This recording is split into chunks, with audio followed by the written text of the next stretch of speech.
তো একটা সেকেন্ড সময় নষ্ট করিও না, একটা সেকেন্ড সময় নষ্ট করিও না। এরকম যাতে আফসোস না হয় এসএসসি পরীক্ষাটার পরে আরেকটু পড়লে হয়তো আমি পারতাম, আরেকটু পড়লে হয়তো আমি পারতাম। ঘুমটা ইম্পর্টেন্ট। তোমার ডেইলি যদি 8 ঘন্টা ঘুম লাগে, ঘুমাও 8 ঘন্টা। 8 ঘন্টা ঘুম বাদ দিলে এবং ডেইলি কাজকর্ম তুমি যদি বাদ দাও, 8 ঘন্টা বাদ দাও, ডেইলি কাজকর্ম 4 ঘন্টা, তাহলে 12 ঘন্টা, বাকি 12 ঘন্টা পড়ো। তোমাকে না করছে কেউ? তুমি সোশ্যাল মিডিয়া, ইনস্টাগ্রাম, ফেসবুক, আল্লাহর রাস্তায় এগুলো এখন থেকে ডিঅ্যাক্টিভেট করো, ঠিক আছে? প্লিজ। হ্যাঁ, যদি পড়াশোনার জন্য লাস্ট মানে ম্যান্ডেটরি হয় ফেসবুক আইডি, সেক্ষেত্রে তুমি একটা ফেক অ্যাকাউন্ট খুলে ওই অ্যাকাউন্ট থেকে পড়াশোনা করো। এই টাইমে রিল দেখে দেখে সময় নষ্ট করিও না, ঠিক আছে?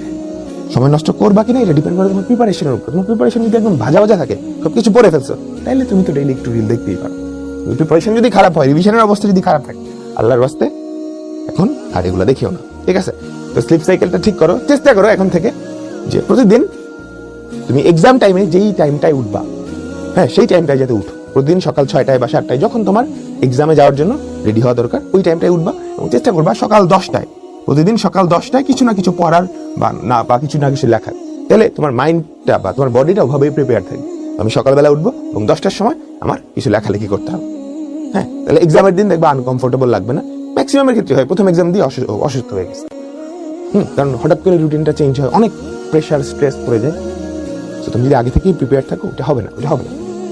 আর কি বললাম, সোশ্যাল মিডিয়া যেগুলো আছে আপাতত বাদ দাও, ঠিক আছে? আপাতত বাদ দাও। স্বাস্থ্যের দিকে খেয়াল রাখো, খুবই ইম্পর্টেন্ট।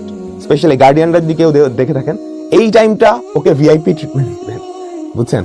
কারণ এই টাইমটা অনেক বেশি ইম্পর্টেন্ট। ও যদি একটু অসুস্থ হয়ে যায়, পেট খারাপ হইলো বা বাইরের খাবার দাবার একদমই অফ। ফল ফ্রুটস থেকে যত স্বাস্থ্যকর খাবার আছে এগুলো এখন খাবা। কারণ এই সময়টায় তুমি যদি একদিন অসুস্থ হয়ে যাও, এটা নর্মাল টাইম 1 সপ্তাহ অসুস্থ থাকার সময়। টাইমটা এত বেশি ইম্পর্টেন্ট। তুমি 1 বছর আগে কি পড়ছো না পড়ছো এটা অনেকটাই ভুলে গেছো। মানে তুমি জানুয়ারি মাসে পুরা ফাটায় ফেলছো।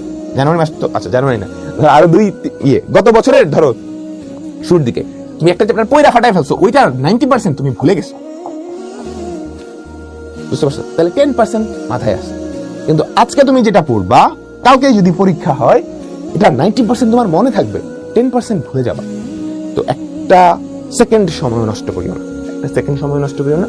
এরকম যাতে আফসোস না হয় এসএসসি পরীক্ষাটার পরে আরেকটু পড়লে হয়তো আমি পারতাম,